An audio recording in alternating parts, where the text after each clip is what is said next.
হযরত মূসা নবীর নাম সকলেই শুনেছেন। মূসা আলাইহিস সালাতু ওয়াস সালাম আল্লাহর সাথে একাধিকবার কথা বলেছেন, ঠিক কিনা বলেন? ঘটনাটা না বললেই নয়। মূসা আলাইহিস সালাতু ওয়াস সালাম আল্লাহর সাথে একবার নয়, দুইবার নয়, তিনবার নয়, চারবার নয়, ৩০০ বার আল্লাহর সাথে কথা বলেছেন। বলি সুবহানাল্লাহ। হাদিসের মধ্যে আসছে ৩০০ বার আবার মূসা আলাইহিস সালাতু ওয়াস সালাম আল্লাহর সাথে কথা বলেছেন।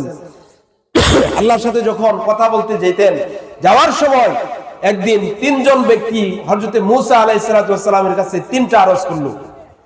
আল্লাহর নবী মূসা, আপনি তো আল্লাহর সাথে কথা বলতে যাচ্ছেন, আল্লাহ পাক আমাকে, প্রথম ব্যক্তি বলতেছে, আমাকে অনেক সম্পদ দিয়েছে, এই সম্পদ আমার এত সম্পদ দিয়েছে, আমি এই সম্পদ কিভাবে, আমার সম্পদ কমবে, এই জন্য কি করতে হবে আল্লাহর কাছে একটু যাই নেন। কন্যা সুবহানাল্লাহ।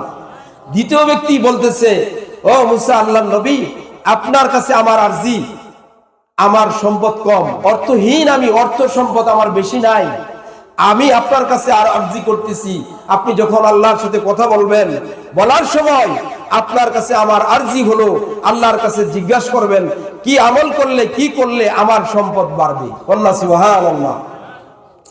আরেকটা ব্যক্তি কিছুক্ষণ যাওয়ার পরে দেখা হলো, ব্যক্তিটার হাত নেই, পা নেই, গড়াগড়ি করতেছে। এই অবস্থায় ব্যক্তি বলতেছে, আল্লাহর নবী মূসা, আপনি তো আল্লাহর সাথে কথোপকথন করতে যাচ্ছেন, কথা বলতে যাচ্ছেন, আপনার কাছে আমার আরজি, আল্লাহ যে আমাকে এই অবস্থায় সৃষ্টি করেছে, আমার কোনো কিছুই নাই, অঙ্গ প্রত্যঙ্গ কোনো কিছুই ঠিক নাই, এই অবস্থায় যে আল্লাহ পাক আমাকে সৃষ্টি করেছে, আমি আল্লাহ পাকের কোন সৃষ্টির মধ্যে আমি কি আল্লাহ পাকের কোন কাজে লাগবো? আমাকে কি কাজে লাগাবে, না অনর্থক আমাকে সৃষ্টি করেছে?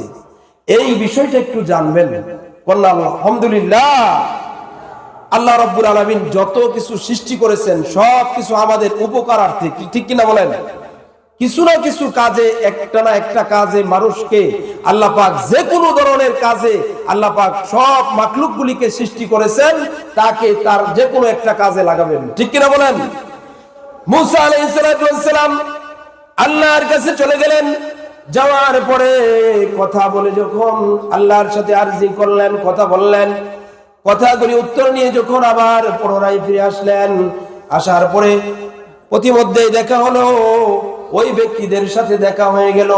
হওয়ার পরে ব্যক্তিগুলি আরজি করলেন, ইয়া আল্লাহর নবী, হে মূসা, আমি আপনার কাছে যে আরজি করেছিলাম আমি একটু জানতে চাই। মূসা কালিমুল্লাহ বললেন, ১ নম্বর ব্যক্তি জবাব দিলেন, তোমাকে আল্লাহ পাক সম্পদ দিয়েছে।